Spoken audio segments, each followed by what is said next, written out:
Evangelho de Jesus Cristo, segundo o relato do apóstolo João, capítulo 5, do versículo 1 até o versículo 8. Amém, amada igreja?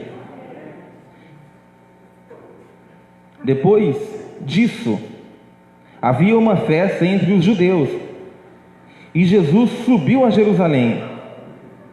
Ora, em Jerusalém há, próximo à porta das ovelhas, um tanque chamado, em hebreu, Betesda, a qual tem 5 alpendres. Nestes jazia grande multidão de enfermos, cegos, coxos e paralíticos, esperando o movimento das águas.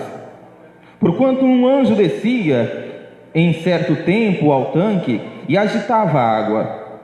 E o primeiro ali que descia, depois que se movia, depois do movimento da água, sarava de qualquer enfermidade que tivesse. E estava ali um homem que havia 38 anos que se achava enfermo. E Jesus, vendo este homem deitado e sabendo que estava neste estado há muito tempo, disse-lhe: queres ficar são? O enfermo respondeu-lhe: Senhor, não tenho homem algum que, quando a água é agitada, me coloca no tanque, mas enquanto eu vou, desce outro antes de mim. E Jesus lhe disse: levanta-te, toma tua cama e anda. Amém? Pode se assentar. Glória a Deus. Pai, meus irmãos, na semana retrasada, ou na semana passada, eu não me lembro, eu trouxe uma palavra que falava justamente do Evangelho de João e os seus milagres, os milagres que Jesus realizou e que João relatou, com a seguinte intenção: mostrar que Jesus era realmente e é realmente o Messias, realmente o Filho de Deus, realmente o nosso Redentor. Então João escolhe os 7 milagres que ele chama de sinais para mostrar isso. Na semana passada ou retrasada nós falamos sobre o cego de nascença, foi uma sexta-feira de campanha. E hoje nós estamos trazendo esta palavra que todos nós conhecemos muito bem e já ouvimos por várias vezes: a cura de um paralítico de Betesda. Passagem muito bonita, palavra muito linda. E vocês bem sabem que todas as vezes que nós ouvimos a palavra, eu não canso de dizer, nós somos tocados de forma diferente. Por que isso? Por que nós somos tocados de forma diferente se a palavra é a mesma? Às vezes até o pregador é o mesmo. A diferença é que às vezes a tua vida está de um jeito, às vezes está de outro. Às vezes você precisa de uma palavra de cura no seu coração, uma palavra de cura na sua alma, e essa palavra serve dessa forma. Ou às vezes é no físico, ou às vezes é no familiar. Mas eu tenho certeza de uma coisa: do mesmo jeito que Jesus curou este homem que estava sofrendo, paralítico, naquele dia, eu tenho certeza, porque Ele é o mesmo ontem, hoje e sempre. Ele pode fazer a mesma coisa ainda hoje, esta noite. Glória a Deus. Então a palavra vai nos relatar ali no versículo 1, que depois disso havia uma festa entre os judeus, e Jesus subiu a Jerusalém. Eu não sei se já aconteceu com você, mas eu posso falar que já aconteceu comigo. Você imagina a cena, está tendo uma festa, a palavra não fala qual era o tipo de festa, mas todos nós sabemos que os judeus eles tinham 3 festas que eram anuais, e essas festas eram, como que eu vou usar a palavra? Como que eu uso uma palavra para falar que uma coisa tem todo ano? Qual palavra eu posso usar? Era lei, né? Era costume. Sim, pode ser. Primeira festa, né? A festa dos tabernáculos, a festa da Páscoa e a festa do Pentecostes.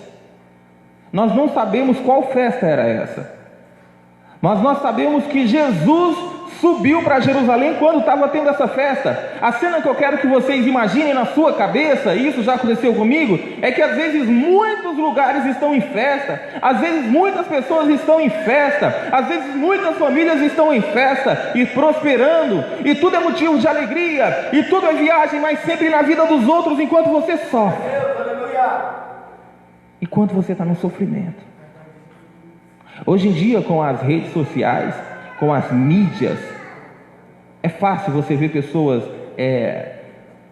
comprei carro novo, estou viajando para não sei aonde, comprei minha casa nova, terminei minha faculdade, você no mesmo sofrimento de muito tempo. Talvez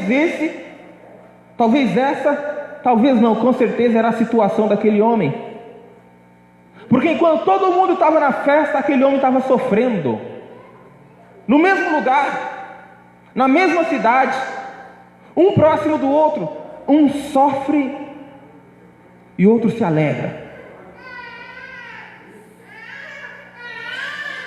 E a palavra vai falar que depois disso havia uma festa entre os judeus e Jesus subiu a Jerusalém. Ora, em Jerusalém, a próximo da porta das ovelhas, um tanque chamado em hebreu Betesda, o qual tem 5 alpendres.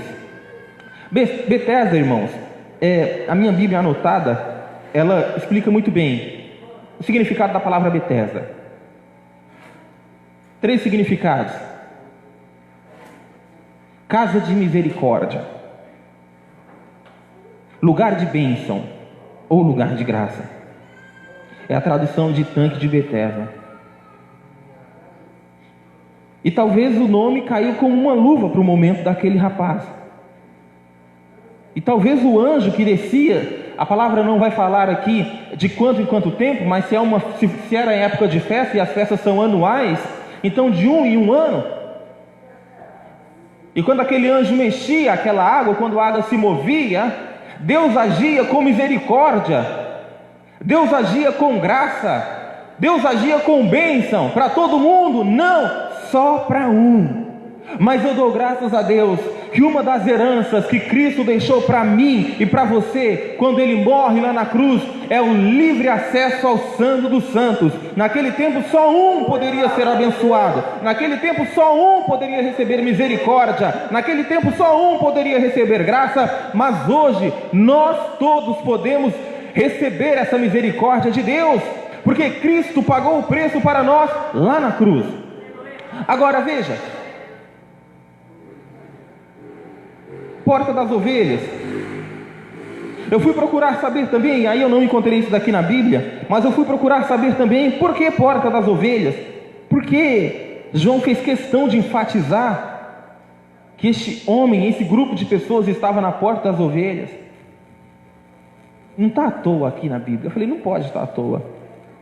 E a palavra vai falar o seguinte, irmãos, e é lamentável, é deplorável. As 5 portas que existiam, e a palavra aqui é clara, que fala que tinha 5 entradas, era uma para cada tipo de coisa. E essa porta das ovelhas, que também dava acesso ao tanque, era por onde passavam os animais. Presta atenção, é por onde passavam os animais para serem limpos e depois sacrificados. Por quê? Porque lá em Êxodo 21, a partir do versículo 18, diz que pessoas com certos tipos de doença, cegueira, paralítico, quem tinha a mão mirrada, quem tinha lepra, não poderia ter acesso à porta principal. Eles não tinham o direito de ficar nem ali na frente pedindo. Então o que eles tinham que fazer? Se humilhar e ir para a porta dos animais. Às vezes na nossa vida, às vezes talvez na sua vida, você já passou por uma humilhação igual a essa, de ser tratado igual a um animal, ou se sentir talvez como um animal. Aquela porta era estreita, Aquela portinha das ovelhas era pequenininha, só cabia a ovelha, não cabia ser humano. Não sei se já faltou alimento na sua casa e você teve que comer comida um pouco estragada. Não sei se você já foi obrigado a tomar uma água não tratada. Não sei se você já passou pela humilhação de ter que sair na rua e não ter nenhuma roupa para se vestir.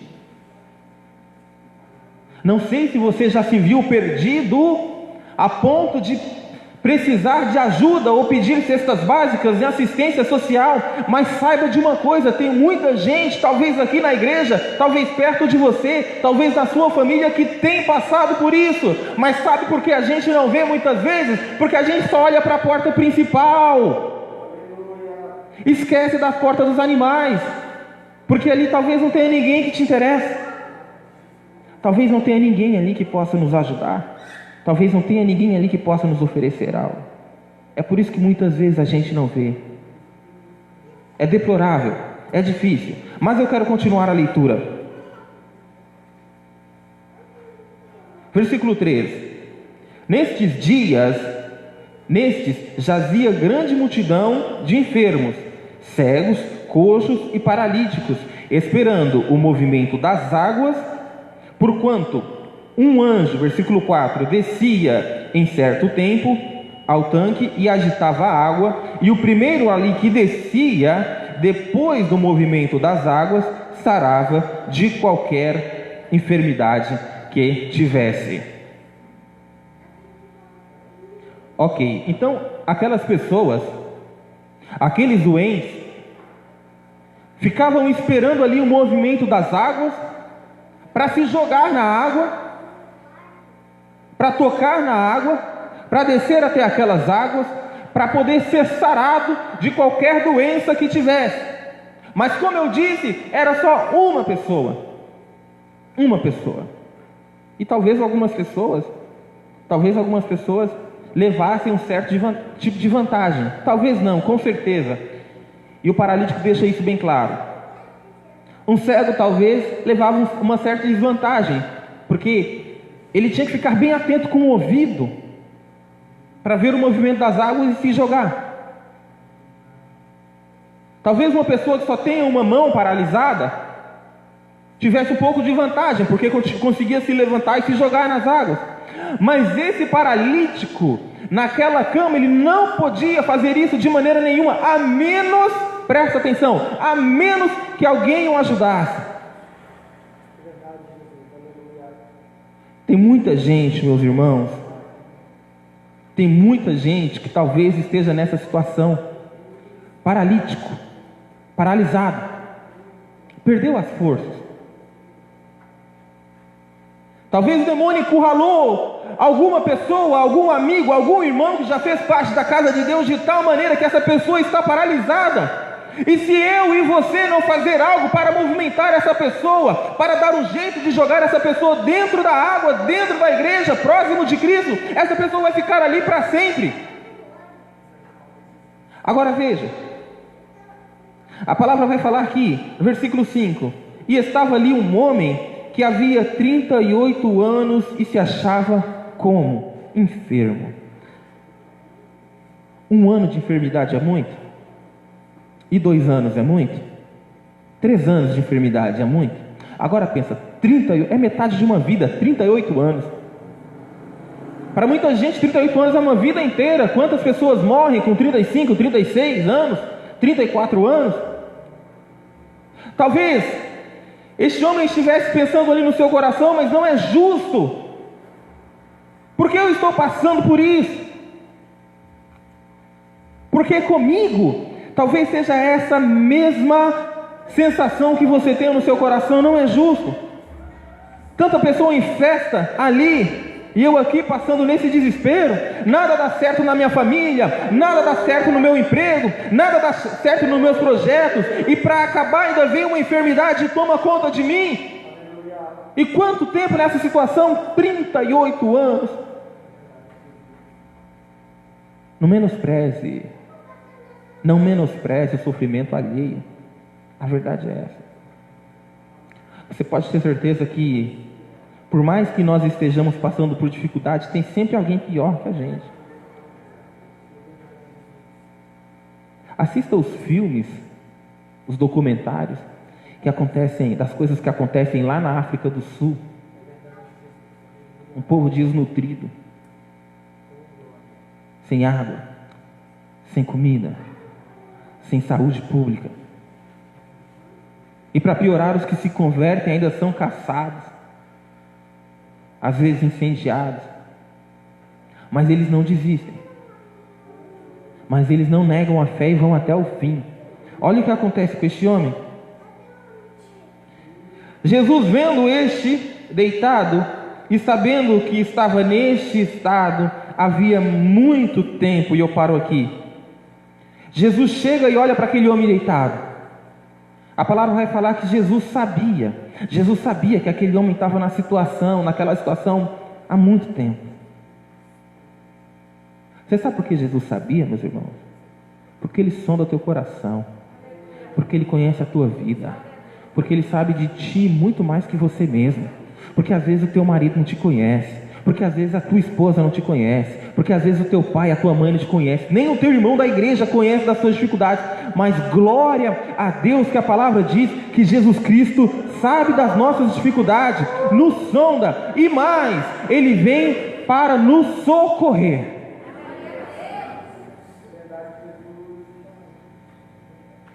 E aí Jesus vai fazer uma pergunta retórica para este homem. Que é uma pergunta retórica, uma pergunta que não necessita de resposta. Não necessita de resposta.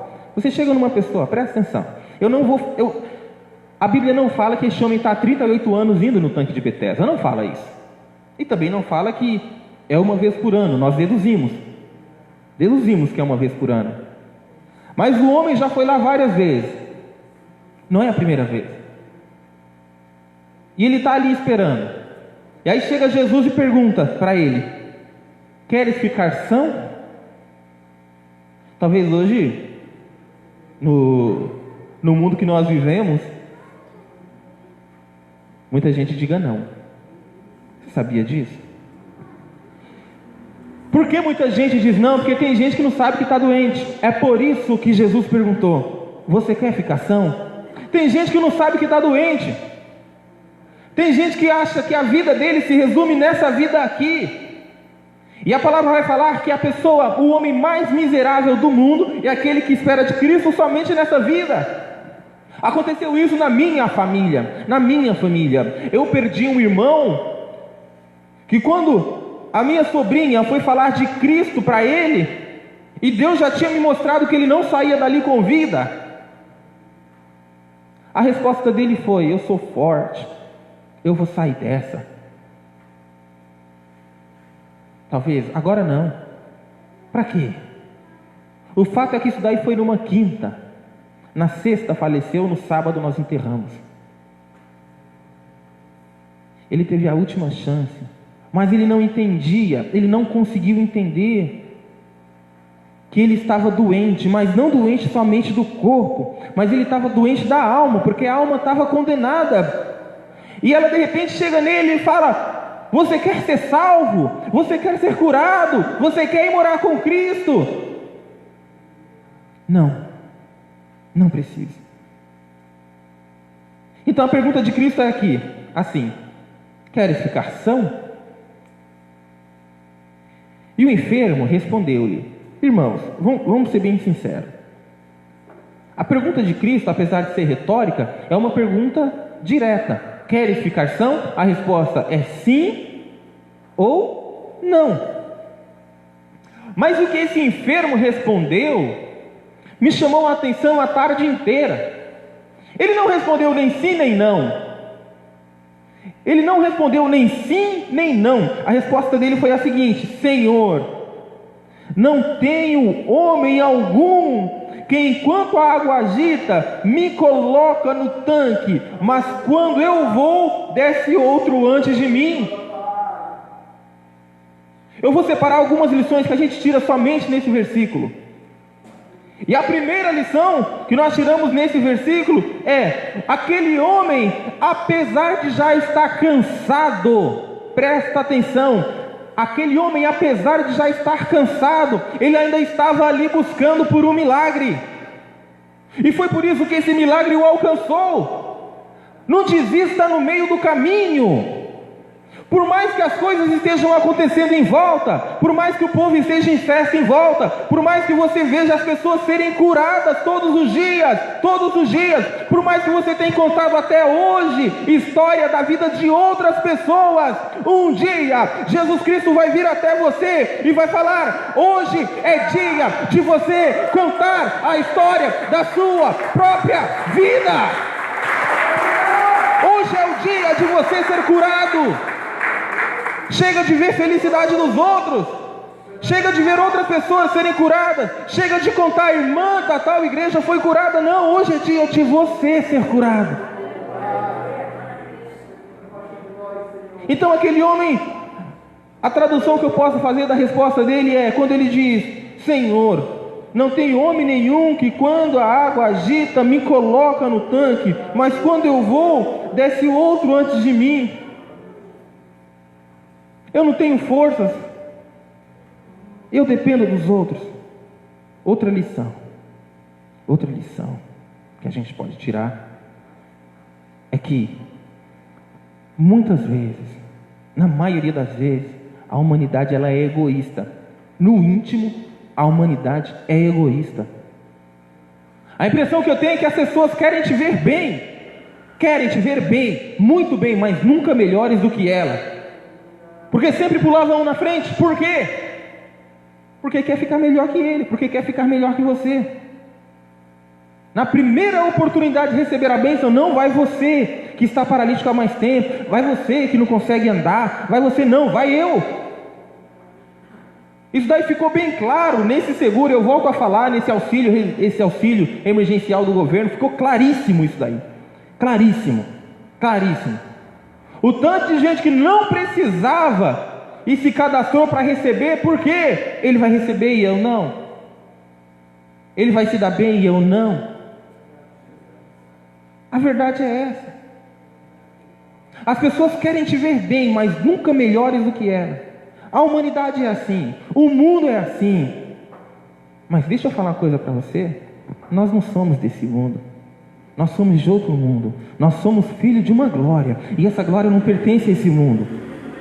Você tem empresa? Você tem cartão de visita, irmão Eduardo? Muda lá o seu cartão de visita para endereço provisório.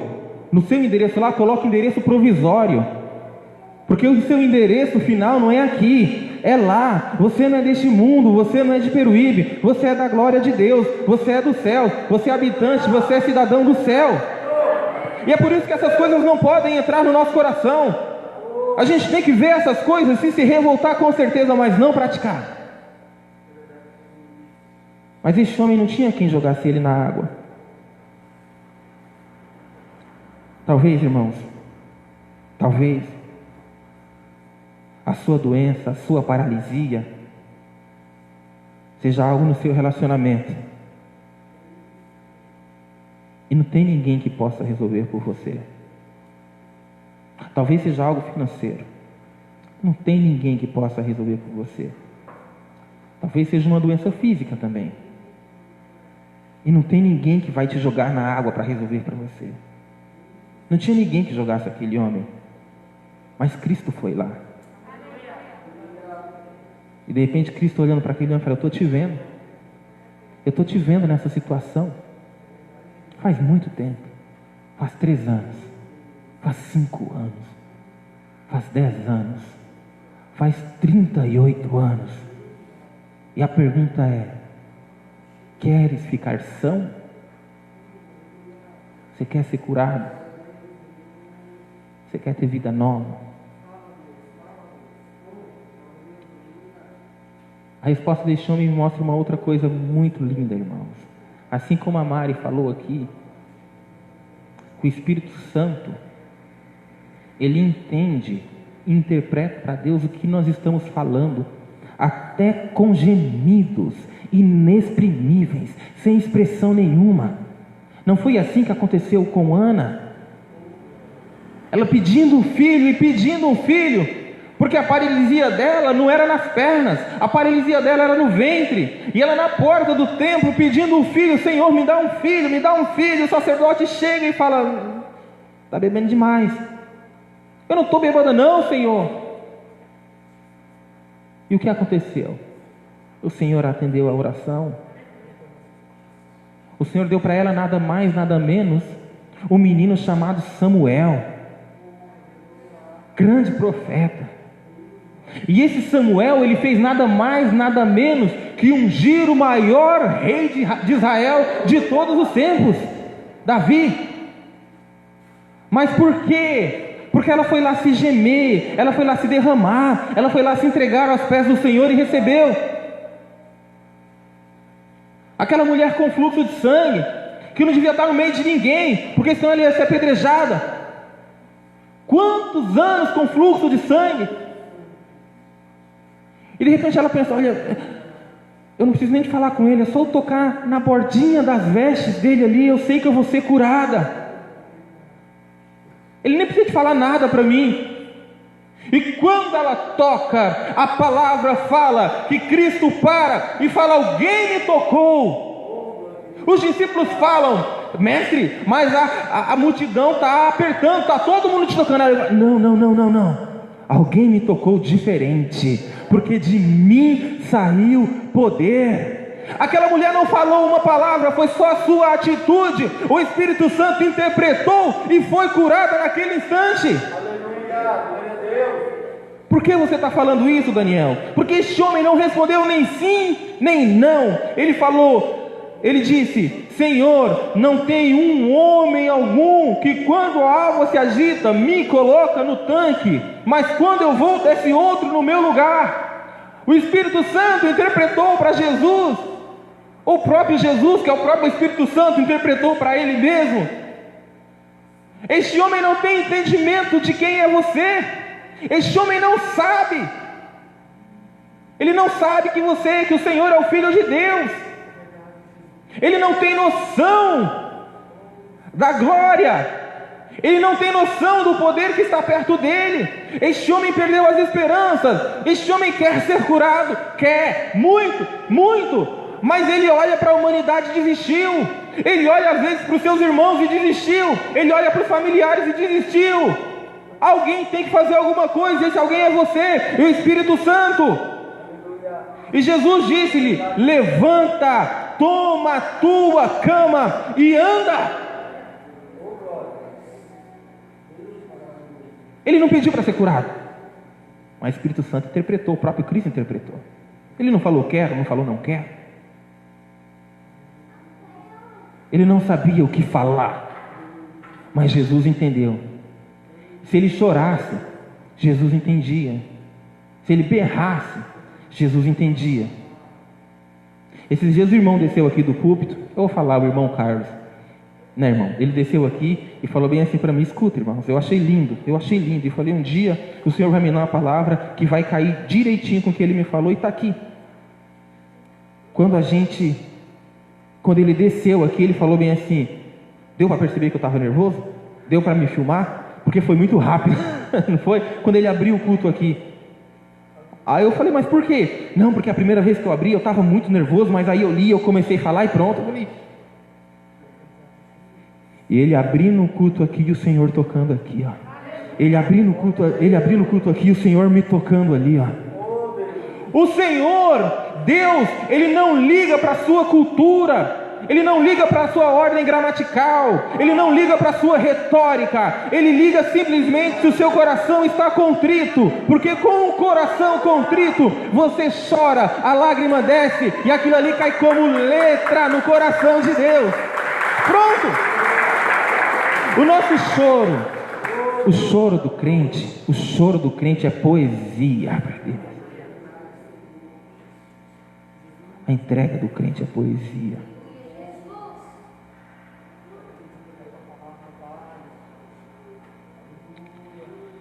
Mas quando Jesus fala: levanta-te, toma a tua cama e anda, a gente também pode tirar muitas lições disso daqui. Toda vez que você ver na Bíblia, levanta-te, levanta, não é simplesmente o ato físico, o ato mecânico do corpo que estava sentado ou deitado se levantar. Não é simplesmente isso. Toda vez que você vê na Bíblia, levanta-te, às vezes a pessoa já está em pé. Às vezes, foi assim com Abraão. Levanta-te, sai daí, vai para a terra que eu vou te mostrar. Mas ele não estava deitado, ele estava em pé. Então por que levanta? Levanta é toma posição. Levanta é toma atitude.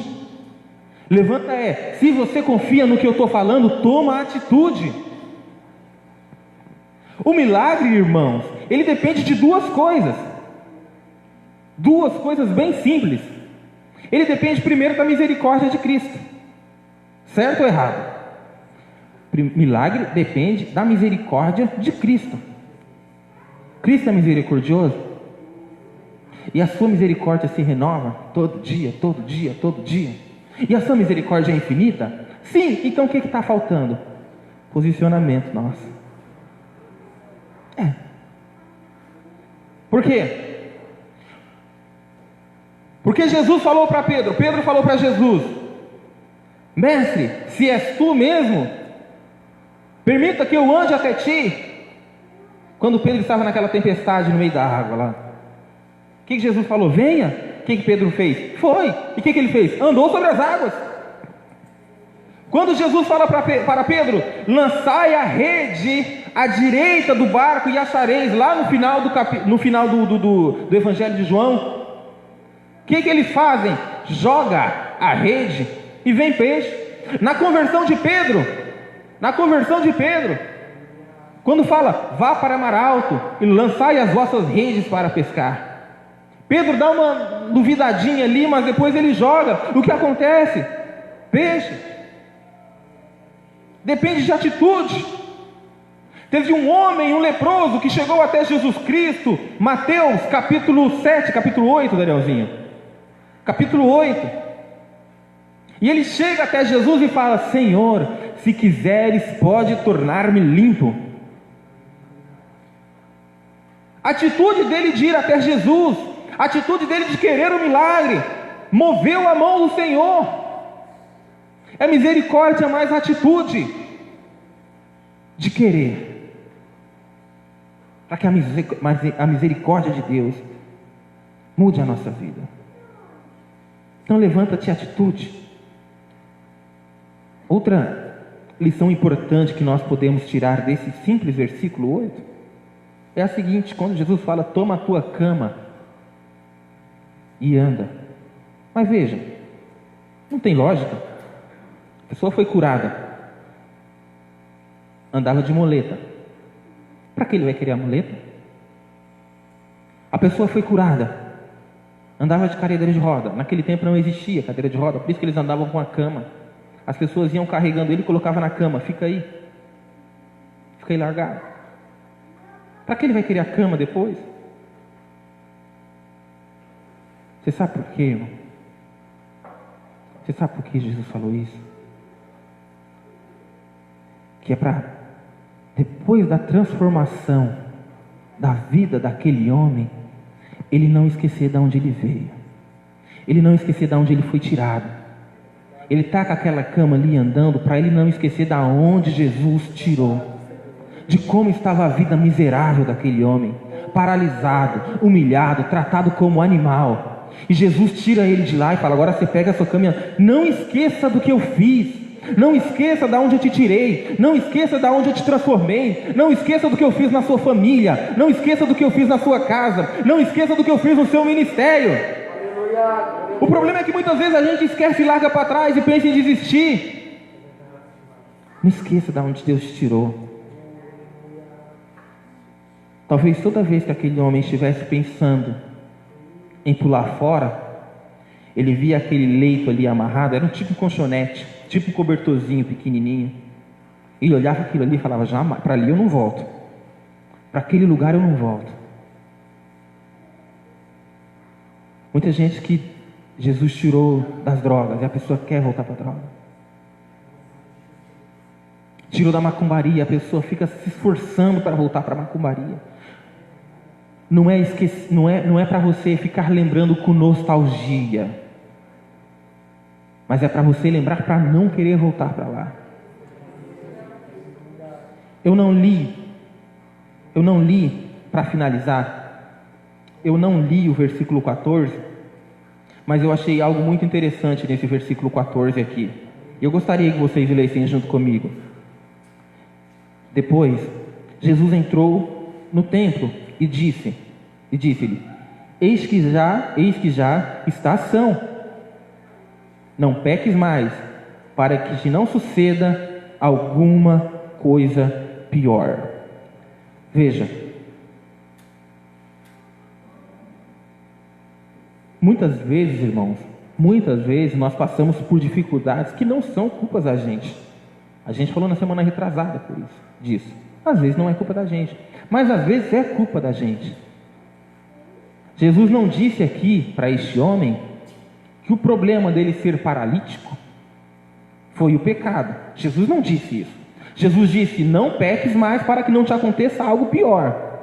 Pode ser que a paralisia dele tivesse sido por conta do pecado, mas pode ser também que Jesus quis dizer o seguinte: você achou essa paralisia de 38 anos difícil, ruim? Agora você me conhece. Imagina a eternidade no inferno, que aí você vai ver que é ruim, aí você vai ver que é pior. Mas Jesus disse também: eis que já está ação, não peques mais, para que te não suceda algo pior. Ou seja, o pecado traz consequências, muitas consequências. E o pecado, a inflação do pecado, a valorização do pecado é muito maior que o dólar. A verdade é essa, é muito maior que o euro. O dólar valoriza a cada dia, e o nosso real lá para baixo. O euro vale mais que o dólar. Tá quanto o euro, Mari? Diana, trabalha na contabilidade, não sabe? Quanto? Quase 6, se eu não me engano, né? Então a valorização é muito grande, mas o pecado ele tem uma inflação, tem uma valorização muito maior na nossa vida. Talvez isso que Cristo quis dizer também. O problema do pecado, meu irmão, é que ele custa muito mais que a gente pode pagar. Quantas pessoas que talvez numa aventura amorosa de um dia, ou de 1 hora, ou de 2 horas, perde um casamento da vida inteira, valeu a pena? Não, a inflação foi cara, foi alta demais.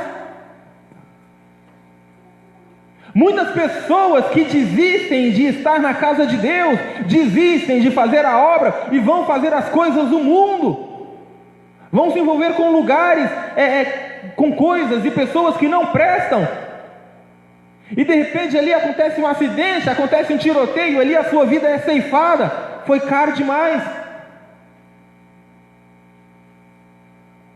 E o pecado, ele, mais que isso, ele dura muito mais tempo que a gente deseja. Na sociedade, uma vez você carimbado como tal coisa, ou tatuado como tal coisa, até tirarem esta imagem de você, demora demais. Isso daí talvez você vai perceber num esposo que já traiu a esposa, ou a esposa que já traiu o esposo. Qualquer meia hora a mais na rua, foi no mercado que é na esquina, demorou meia hora a mais, quando volta para casa. Coisa que aconteceu há 10, 15, 20, 30 anos atrás. Mas naquele dia foi assim que aconteceu. Dura muito mais tempo que você gostaria que durasse. Então Jesus deixa bem claro aqui que o pecado ele não vale a pena, irmãos. Não vale a pena. Mas esta noite, o Senhor não está aqui. O Senhor não está aqui para nos julgar. Esse versículo 14 mostra que o homem era um pecador. E um pecador que pagaria muito mais pelo que ele fez, se continuasse pecando. Mas Jesus não jogou na cara dele que ele era um pecador. Jesus foi lá para dar salvação. Jesus foi lá para dar cura. Jesus foi lá para fazer a diferença na vida daquele homem. E quando perguntou para ele: tu queres ser curado? Até sem saber o que ia responder, Jesus interpretou que sim. E aquele homem foi curado. Fique de pé que eu quero orar por você essa noite. Feche seus olhos. Eu vou pedir para o Heraldo. Pode? Só o Heraldo. Irmãos, a palavra nos ensinou coisas preciosas essa noite. A palavra nos ensinou que 38 anos pode ser muito tempo, mas a eternidade é muito maior que 38 anos. A palavra nos ensinou que apesar de nós muitas vezes não termos ajuda da nossa família, dos nossos irmãos, dos nossos amigos, nós podemos dar glória a Deus porque temos a ajuda do próprio Jesus Cristo. A palavra nos ensina que Jesus Cristo tem olhado para mim, que Jesus Cristo tem olhado para você, tem olhado para minha, para a sua dificuldade, para minha e para a sua família. E essa noite é noite de transformação. Essa noite é noite de você parar de contar milagre na vida dos outros. Essa noite é a noite de você parar de falar: outra pessoa pulou no tanque primeiro do que eu e recebeu a bênção e foi curada. Essa noite não, hoje não. Hoje a minha vida vai ser transformada. E Jesus Cristo te pergunta esta noite: queres ficar são? Queres ser transformado? Queres ser curado? Queres ter nova vida? Queres ter sua família, seu marido, seus filhos na casa de Deus transformados, salvos e curados?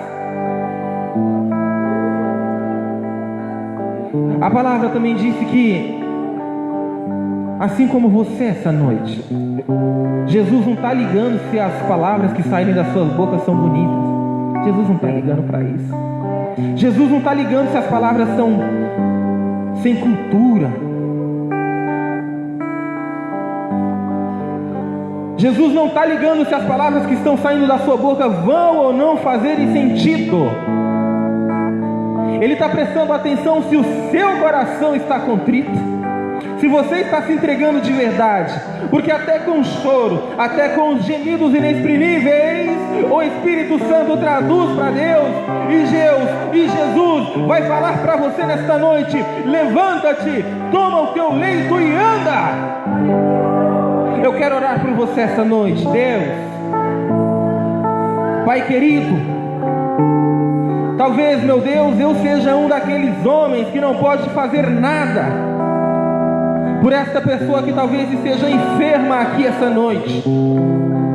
Às vezes uma enfermidade física, meu Pai. Às vezes algo que o atormenta fisicamente, que o põe para baixo, que o faz sentir pior que outras pessoas. Às vezes, meu Pai, uma enfermidade, uma paralisia intelectual, meu Pai, que a faz não entender talvez a sua palavra, meu Deus, o seu evangelho, as suas leis, as suas diretrizes, e essa pessoa se acha menor que as outras por conta disso, meu Pai. Talvez, meu Deus, uma paralisia, meu Pai, espiritual, meu Deus. Talvez o inimigo tenha afligido a vida, meu Pai, dessas pessoas ou desta pessoa, meu Deus, e tem colocado ela para baixo, tem feito ela perder as esperanças, meu Deus. Talvez o inimigo tenha afligido a vida desta pessoa por 10, 15, 20 anos, meu Pai, e essa pessoa já está ali deitada, largada, sem esperança de salvação, meu Deus. Jesus, mas a sua palavra diz que o Senhor é o mesmo ontem, hoje e sempre, meu Pai. E eu creio que o Senhor que esteve no tanque de Betesda naquela noite está em Peruíbe esta noite também, está neste templo, meu Pai, esta noite, para transformar a vida dessas pessoas, meu Deus. Ah, Deus querido, nos cura, Deus, nos liberta, Pai, transforme as famílias, meu Deus, para que elas possam ser salvas, meu Pai. E a partir do momento desta cura, meu Deus, a partir do momento desta libertação, meu Pai, a partir do momento deste milagre que o Senhor vai operar na vida deste homem, desta mulher, eles possam dar testemunhos do quanto o Senhor é bom e a sua misericórdia dura pela eternidade. Somos fracos, meu Deus, somos limitados, meu Pai, mas o Senhor que abre o céu como cortinas, o Senhor que chama cada estrela pelo seu próprio nome e dá ordem a elas, meu Pai, o Senhor que criou os céus, criou a terra, fez a divisão, meu Pai, entre terra e água, meu Deus, e criou o homem do nada, meu Pai. O Senhor é maior que a medicina, meu Deus, para curar a enfermidade, Pai. O Senhor que som do nosso coração é melhor que qualquer psicólogo, meu Pai, para curar a vida espiritual de qualquer uma esta noite, meu Deus. Por isso eu creio, Jesus, por isso eu creio, meu Pai, em nome de Jesus, que o Senhor tem operado na sua casa, que o Senhor tem operado com os seus servos, que o Senhor tem operado na sua igreja, meu Deus.